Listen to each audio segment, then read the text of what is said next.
So, good afternoon, everyone, and a very warm welcome to today's very short broadcast for Brixton Inner Space Outreach. My name is Nina Buchanan, and a very warm welcome. So, today's broadcast is entitled Resting Beyond Thought and Emotion.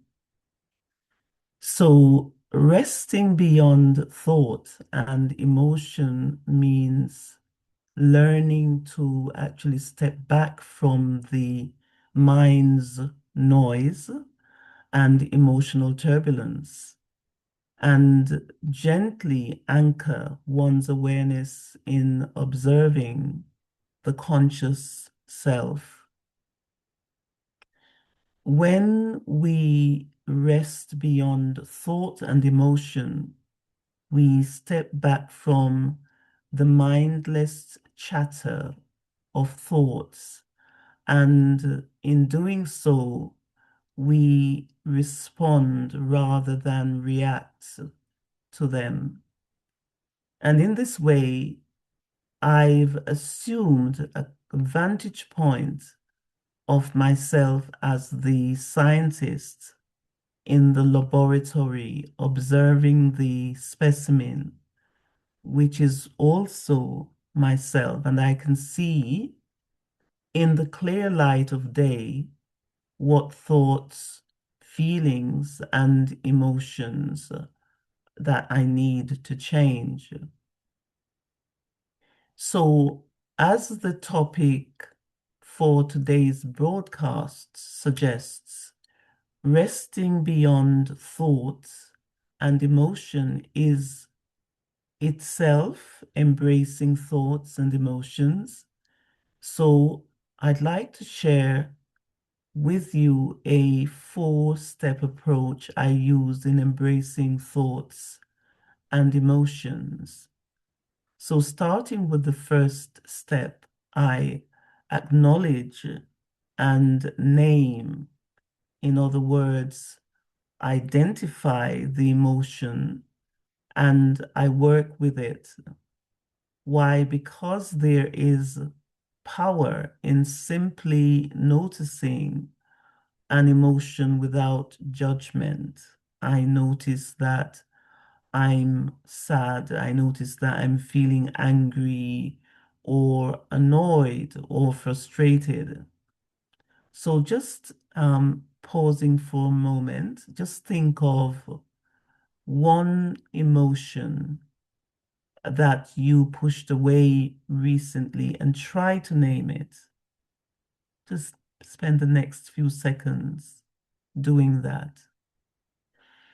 And the second step is to allow myself to feel, and whilst I'm in meditation, just allow myself to feel whilst I am in meditation, and at the same time, remembering that breath is the vehicle that takes my attention from those negative thoughts and feelings and emotions.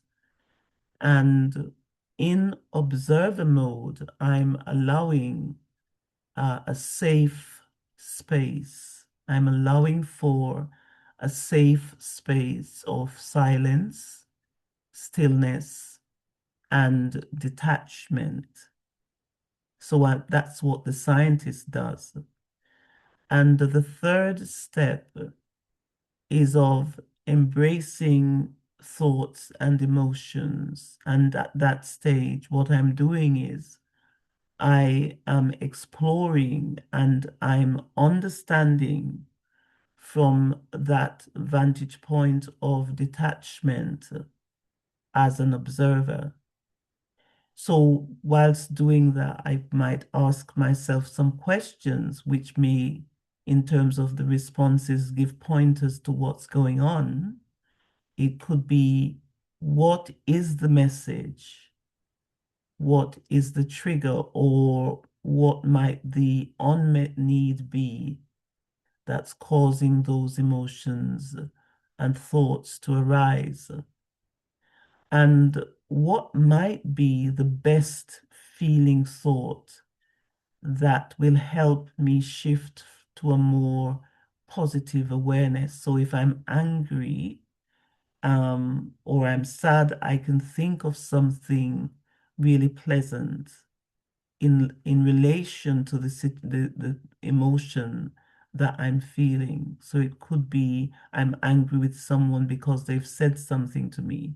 And I may think about something really positive and endearing about that individual in my relationship with that person. So that would lift me out of that sadness and anger.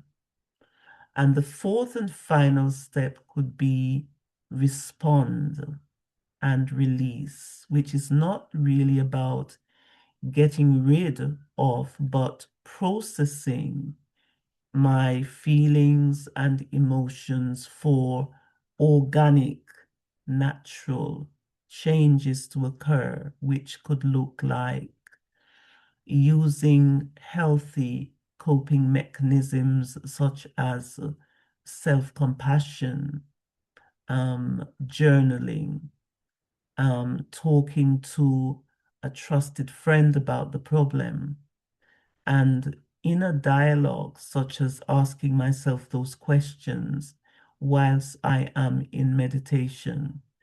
And I can also use creative expressions to really help to keep me buoyant at times like those. So thank you very much for listening.